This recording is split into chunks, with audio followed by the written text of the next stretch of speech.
হবিবপুরের পর এবার গাজল। সিএএতে আবেদন করে অবশেষে ভারতীয় নাগরিকত্ব পেলেন গাজলের শঙ্করপুর এলাকার মহেন্দ্র কুমার সিংহ ও তার স্ত্রী আরতি সিংহ। ধর্মীয় কারণে বাংলাদেশ থেকে বিতাড়িত হয়ে এদেশে আশ্রয় নিয়েছিলেন তারা।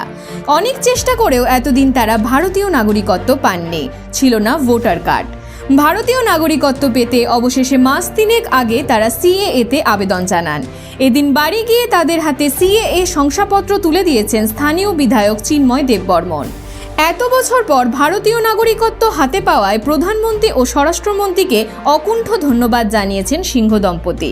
3 মাস আগে আবেদন করেছিলাম, যেরকম লাগছে ভাষায় প্রকাশ করতে পারবো না, খুবই ভালো লাগেছে। এটা ভাষায় প্রকাশ করার মতো নয়।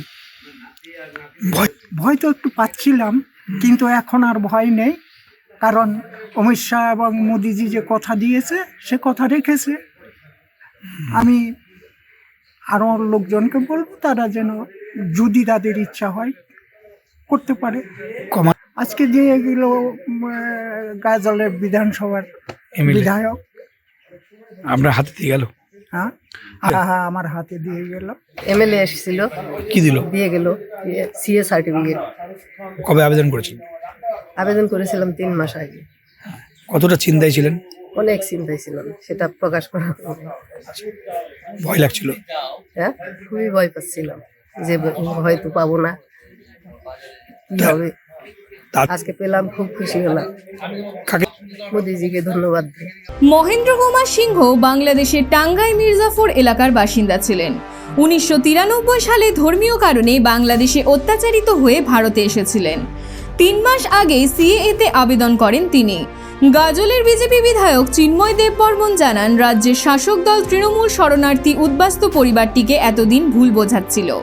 রাজনীতির সুবিধার্থে তৃণমূল সাধারণ উদ্বাস্তু মানুষের মধ্যে বিভ্রান্তি ছড়াচ্ছে।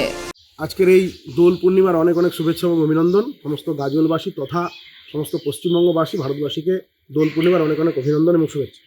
আমি অত্যন্ত আনন্দ এবং গর্বের সঙ্গে জানাচ্ছি যে ভারতবর্ষের সরকার যে সিএএ, যে সিটিজেনশিপ অ্যামেন্ডমেন্ট অ্যাক্ট আর তারা চালু করেছেন, তারই বহু উদ্বাস্তু শরণার্থী এই গাজল বিধানসভার অন্তর্গত রয়েছেন, যাদের 2002 সালের ভোটার তালিকায় অনেকের নাম ছিল, অনেকের নেই।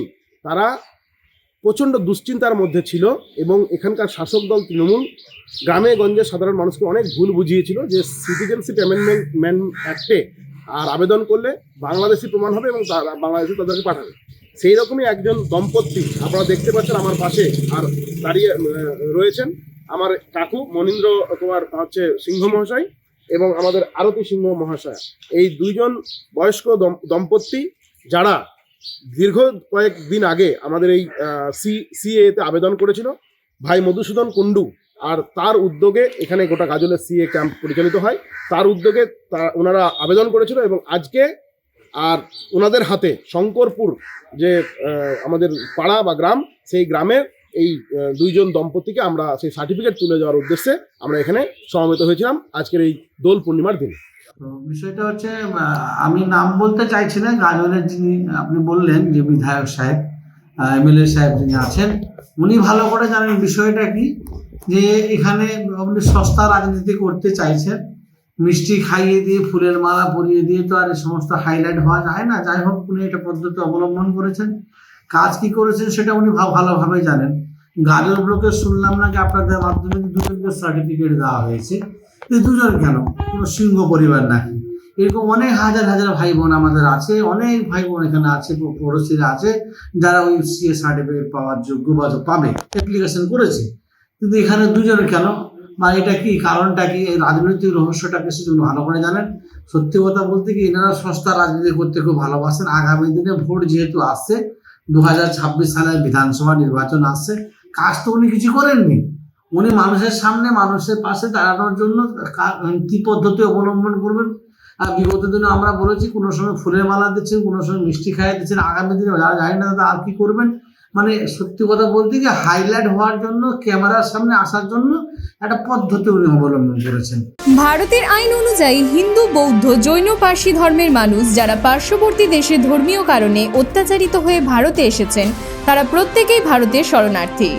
আইন অনুযায়ী তাদেরকে ভারতীয় নাগরিকত্বের আবেদন করতে হবে, তবেই তারা পরবর্তী সময়ে ভারতীয় নাগরিক হিসেবে গণ্য হবেন। তবে রাজনীতির পাকচক্রে অনেক সাধারণ মানুষই বিভ্রান্ত হয়ে পড়ছেন। News India.